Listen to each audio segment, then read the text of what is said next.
안녕하십니까. 비뇨의학 TV 이용입니다. 지난주에는 이 파킨슨병 환자들의 신체적인 조건이 힘든데도 애절한 사연으로 수술을 또 배우자의 사정 때문에 억지로 막 진행하는 경우가 있는 반면에 또 어떤 보호자는 그 성기능에 대한 소유권을 이제 본인이 주장하시면서 절대 이제 수술을 동의하시지 않는 그 수술 동의서 문제. 그러니까 성기능에 대한 치료를 진행하다 보면 어떤 치료든지 이제 부부간에 동의를 해주셔야 치료의 목적이 잘 달성된다, 이런 말씀까지 한번 드려봤습니다. 그동안 이제 40년 이상 이제 음경 임플란트, 음경 보형물 수술의 임상 경험이 쌓이면서 수술적인 결정을 할 때까지 참 좀 더 애절한 사연도 많으시고 다 이렇게 사연이 있게 마련인데요. 어떤 여러 가지 그 임상 상황과 동반해서 수술이 결정되는 상황은 어떤 것들이 있는가, 제 경험에 비추어서 비뇨의학회에 보고된 내용들을 중심으로 해서 한번 말씀을 드리려고 합니다.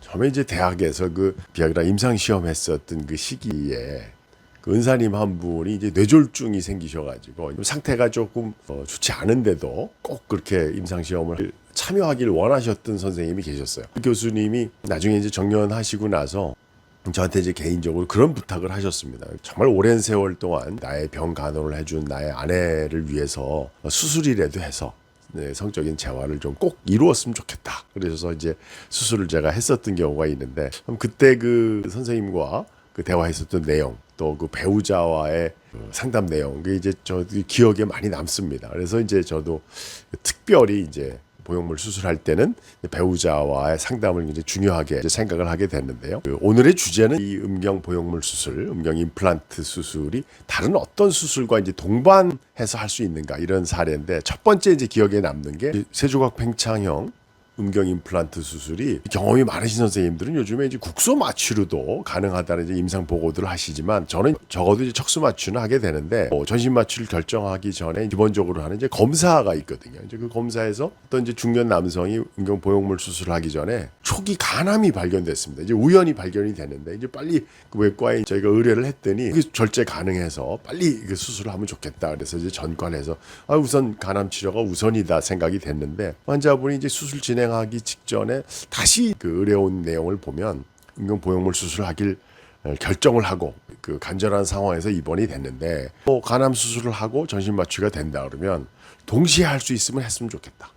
또 그게 이루어지지 않으면, 진행되지 않는다면 자기는 간암 수술도 사실은 미루고 싶다, 뭐 이렇게까지 얘기를 하셔서 저도 그때 좀 깜짝 놀랐는데요. 전신 마취를 하고 간암 절제 수술하고 한 1시간 정도 저희 그 음경 보형물 수술까지 마치고 중환자실 케어까지 했었던 그런 사례가 먼저 이제 기억에 남습니다. 그리고 이제 그 병용하는 수술 중에서 대표적인 게 이제 전립선 비대증에 대한 내시경 수술이 있는데, 저의 경우는 이제 수술장 오염 문제도 있고 그러니까 나중에 이제 보형물 수술을 먼저 하게 되면 이제 내시경 수술이 좀 힘들어지지 않을까 해서 과거에는 내시경 전립선 절제술을 먼저 하고 나중에 이제 2단계로 음경 보형물 수술하는 경우가 많았었는데요. 요즘에 이제 경향이 환자분들이 전립선 절제술이 필요하다고 하면 마취를 이제 한 번에 할 수 있으니까 전립선 절제술을 하고 동시에 음경 보형물 임플란트 수술까지 진행하는 그런 사례들이 비뇨의학회에도 보고가 많아지고 있습니다. 이제는 전립선 수술과 보형물 수술을 동시에 할 수 있는 시대가 된 거죠.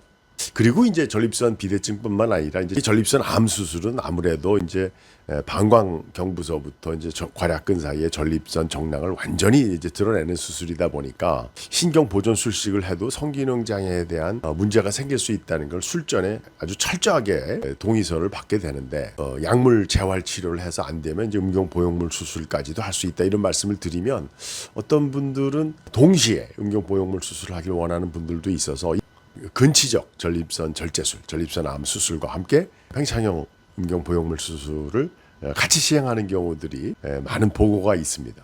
또 하나 이제 좋은 그 임상 결과 보고된 걸 보면 많은 그 전립선 암 환자분들이 이제 발기부전 때문에 음경 보형물 수술하는 사례들이 이제 많아지게 되는데, 이런 이제 경험을 하실 때 보통 이제 수술 후 6개월이나 1년 정도 이 괄약근 문제 때문에 이제 복합성 요실금, 그 수술 후에 소변이 새는 경험, 그것 때문에 이제 패드를 하게 되는 경우도 있고요. 근데 이제 그 발기부전 때문에 뭐 1년이나 2년 후에 그 수술을 하게 되면 그동안 약간 좀 불편했었던 그 요실금 문제가 훨씬 자제하기가 쉬워진다는 증상 호전에 대한 보고들이 꽤 있거든요. 그래서 전립선 암 수술 후에 아까 말씀드린 동시 수술 또 수술 후에 요실금이나 요 자제가 힘들었었던 증상이 음경 보형물 수술 후에 증상이 완화가 되고 많은 호전을 보인다는 임상 사례 보고들이 있습니다. 저희 뭐 개인적인 음경 보형물과 같이 시행했었던 수술 또 보고되고 있는 뭐 전립선 관련된 비대증 전립선 수술 등과 병행해서 할 수 있는 음경 보형물 수술과 다른 임상 상황에서 어떤 수술과 음경 보형물 수술은 같이 할 수 있는지 정리해서 오늘 한 말씀을 드렸습니다. 비뇨의학 TV 이용이었습니다.